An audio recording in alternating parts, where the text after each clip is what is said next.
बिस्मिल्लाहिर्रहमानिर्रहीम। अस्सलाम वालेकुम नाज़रीन, मैं हूँ महीन सब्तैन और देख रहे हैं आप मेरा यूट्यूब चैनल। नाज़रीन, मेरे थंबनेल पर आपने एक तस्वीर देखी होगी कि इंतहाई खूबसूरत खातून है। एक शख्स है जो देखने में तो काफ़ी कम उम्र दिखाई देते हैं, लेकिन इनकी उम्र जो है 57 ईयर्स है और इनका नाम है कमाल, राकेश कमाल। और इनके साथ ही एक लड़की जो है हाथ में एक गिटार पकड़े आपको दिखाई दे रही है, इसका नाम है टीना। टीना जो है एक बड़ी ही ज़बरदस्त सिंगर भी थी और यूनिवर्सिटी की स्टूडेंट भी थी। ये फैमिली जो है ये भारतीय नयाद फैमिली है। अमेरिका में रिहाइश पज़ीर थी और मैसाचुसेट्स में ये रिहाइश पज़ीर थी और ये जिस इलाके में रहते थे जहाँ पर इनका ये विला था जो कि 19,000 मुरब्बा फीट पर मुहित था। ये विला जो है वहाँ के पॉश तरीन इलाकों में से एक इलाके पे वाक़ था, जहाँ पर इंतहाई अमीर लोग जो है वो आबाद थे और इसकी कीमत जो है इस वक़्त जो है 5 मिलियन डॉलर से ज़ायद बताई जाती है। इस वक़्त जो इसकी अमरीकी डॉलर जो है इसकी कीमत बताई जाती है। जब इन्होंने इसको खरीदा था तब ये 4 मिलियन अमरीकी डॉलर में खरीदा था। लेकिन ऐसा क्या हुआ कि ये इंतहाई खूबसूरत फैमिली, इंतहाई अमीर फैमिली जो है अपने घर में एक दिन मुर्दा पाई जाती है। इनके एक रिश्तेदार 7:25 पर इनके घर की पहुंचते हैं और वहां पर वो देखते हैं कि कुछ आसार जो है वो सही नहीं मालूम हो रहे। वो पुलिस को फोन करते हैं, पुलिस वहां पर पहुंचती है और उसके बाद जब घर के अंदर दाखिल होते हैं तो वो देखते हैं कि इस अमीर ताजिर बिजनेसमैन की बीवी जो है वो एक कमरे में मुर्दा पाई जाती है, दूसरे कमरे में उसकी बेटी जो है वो मुर्दा पाई जाती है और तीसरे कमरे में वो खुद जो है मुर्दा पाया जाता है। ये 19,000 मुरब्बा फीट पर मुहित हवेली जिसमें 11 बेड थे, 14 बाथरूम थे और रियासत के अमीर तरीन और महफूज तरीन इलाके में थी। वहां पर इस तरह से 3 बॉडीज का पाया जाना जो है वो बड़ा ही हैरान कुन था। मालूम होता है कि एक जो खातून थी उसको यानी कि जो इसकी बीवी है उसको भी गोली मारी गई, बेटी को भी गोली मारी गई और ये शख्स जो है इसको भी, राकेश जो है इसको भी गोली मारी गई। एक वेपन जो है वहां से मिलता है, लेकिन उस वेपन के बारे में पता लगता है कि वो राकेश के नाम पर नहीं है। इसकी जब बाकायदा ऑटोप्सी होती है, पोस्टमार्टम होता है और उसका जो अभी आया है, अभी कल ही उस पर जो रिपोर्ट आई है उसके मुताबिक राकेश ने खुद अपनी बीवी को अपने हाथों से मर्डर किया, उसके बाद अपनी बेटी को मर्डर किया और उसके बाद उसने अपने आप को भी मार लिया। खुदकुशी इसे करार दिया गया। लेकिन यहाँ पर हैरत अंगेज बात यह थी कि ये वेपन जो था ये किसका था? एक इतना अमीर कबीर शख्स जो है क्या वो अपने नाम पर ही एक वेपन जो है वो नहीं रख सकता था? लेकिन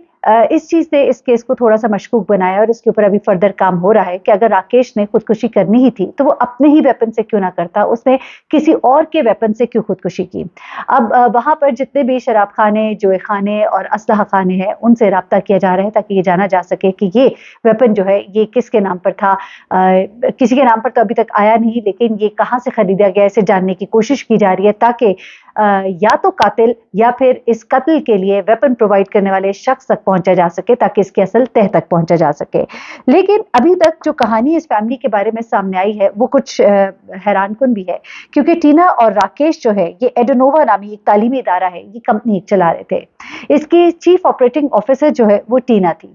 और बड़ी ही खुशउस्लूबी के साथ, बड़ी कामयाबी के साथ ये इदारा जो है ये चल रहा था। 2016 में इसे शुरू किया गया था, लेकिन 2021 में इसे तहलील कर दिया गया। कहानी कुछ इस इदारे के तहलील होने के इर्द गिर्द घूमती है, लेकिन कुछ खानदानी जराए जो है अब कुछ नई चीजें बता रहे हैं, वो दोनों चीजें आपके सामने रख देती हूँ। अच्छा, हुआ क्या कि 2021 में इसे तहलील कर दिया जाता है और तहलील करने की वजह ये मालूम होती है कि इदारा अच्छे से नहीं चल पा रहा था। गुज़िश्ता साल ये भी कहा जा रहा है कि इसकी वाइफ की तरफ से एक केस जो है बैंक्रप्सी के लिए जो है वो किया गया था, लेकिन उसे टर्न डाउन कर दिया गया था। बैंक्रप्सी के केस पे ये होता है कि बहुत से आपके फिर जब अगर प्रूव हो जाए कि इदारा बैंकरप्ट हो गया है तो आपके बहुत से कर्जे जो है वो माफ भी हो जाते हैं। जहां पर जायदाद फरोख्त होती है वहां पे कर्जे भी माफ हो जाते हैं। अब चूंकि उसे टर्न डाउन कर दिया गया था और इनके माली हालात जो है वो बहुत खराब जा रहे थे, इस वक्त ये बताया जा रहा है। ऐसे में इनको अपना विला जो है, ये विला जो उन्होंने 4 मिलियन डॉलर में खरीदा था, जिसकी इस वक्त कीमत 5 मिलियन डॉलर से जायद थी, उसे इन्हें 3 मिलियन में गुज़िश्ता साल जो है बेचना पड़ गया था। इनकी बेटी जो है टीना, وہ مڈل ہیری کالج ہے جہاں کے اخراجات $64,800 سالانہ تھے، وہاں پر یہ پڑھ رہی تھی۔ اب قتل کی وجوہات کو جب جاننے کی کوشش کی گئی، جو لاش کے پاس سے اسلحہ ملا، چونکہ اس بارے میں نہیں معلوم ہو سکا، لیکن یہ ضرور معلوم ہوا کہ اسی بندوق سے سب کو مارا گیا ہے۔ اور اب یہ کچھ چیزیں جو ہے مزید سامنے وہ یہ آ رہی ہیں کہ یہ ولا جو ہے یہ عنقریب ہینڈ اوور کیا جانا تھا، ان کو یہ ولا بھی خالی کرنا تھا، ان کا وہ ادارہ جو کہ چل رہا تھا وہ بھی بند ہو گیا تھا۔ ایسے میں ایسا کیا ہوا کہ اس کی بیوی جو ہے وہ تو زندہ رہنا چاہتی تھی، لیکن راکیش نے اپنی پوری فیملی کو مرڈر کر دیا۔ اب جو شخص ان کا ایک قریبی خاندانی فرد ہے جو کہ یہاں پر پہنچا تھا اس وقت، جس نے پھر پولیس کو انفارم بھی کیا تھا، اب کچھ چیزیں اس طرح کی آ رہی ہے، تھوڑا سا اس کیس کو ابھی تک ڈسکلوز نہیں کیا جا رہا، لیکن یہ معلوم ہو رہا ہے کہ یہ مرڈر کرنے کے بعد راکیش نے اپنے اس فیملی ممبر کو فون کیا تھا یہ بتانے کے لیے کہ میں نے سب کو مار دیا ہے، لیکن یہ چیز جو ہے اس کو ابھی اس طرح سے ڈسکلوز تو نہیں کیا گیا، لیکن کچھ ذرائع سے ہی معلوم ہو رہا ہے کہ کچھ ابھی ظاہر سی بات ہے انفارمیشن گیدر کی جا رہی ہے، کچھ ان کے قریبی جو لوگ ہیں، فیملی ممبرز ہیں یا جو لوگ ان کے ساتھ کام کرتے تھے، اب جو لوگ ان کے ساتھ کام کرتے تھے، ان کی وائف کو جو لوگ جانتے تھے وہ بتاتے ہیں کہ بڑی ہی ایک اچھی خاتون نیچر کی تھی، خوش مزاج خاتون تھی، اور کچھ عرصے سے کافی پریشان بھی رہنا شروع ہو گئی تھی۔ ان کی ایک دوست قریبی جو ہے اس کے مطابق یہ کہا جا رہا ہے کہ کچھ عرصے سے وہ پریشان تھی، کچھ مالی حالات کی وجہ سے، کچھ گھر میں بھی معاملات جو ہے ٹھیک نہیں رہ رہے تھے، اور خاص طور پہ اس ولا کو جس کو انہوں نے بڑے شوق سے، بڑے پیار و محبت سے خریدا تھا، 11 کمروں پہ محیط یہ ولا تھا جس کو بڑے پیار و محبت سے سجایا گیا تھا، اس تک کو ان کو جب بیچنا پڑ گیا، اپنا ادارہ تک بند کرنا پڑ گیا، اور ایسے میں ان کے حالات کچھ ایسے ہو گئے تھے کہ جس کی بہت زیادہ ٹینشن جو ہے راکیش کے اوپر تھی، جس کا کہ ذکر اس کی بیوی نے کیا بھی تھا کہ بہت زیادہ پریشانی اور ٹینشن گھر میں رہنا شروع کی تھی، یہاں تک کہ ان کے جو ازدواجی معاملات ہیں وہ بھی بہت ڈسٹرب تھے، اور کافی تلخی آپ کہہ سکتے ہیں کہ ان کے درمیان پائی جا رہی تھی۔ ایسے میں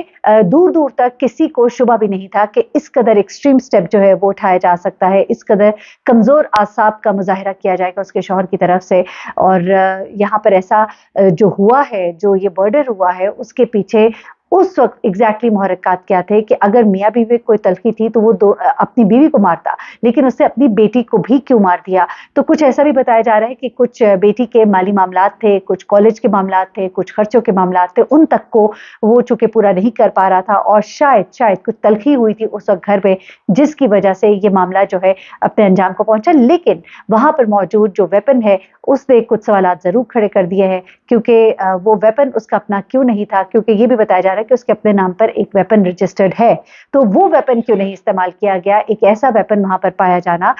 جو ان کا نہیں تھا، اور اس سے مرڈر کا ہونا جو ہے وہ بڑے سوالات جو ہے وہ کھڑے کر رہا ہے۔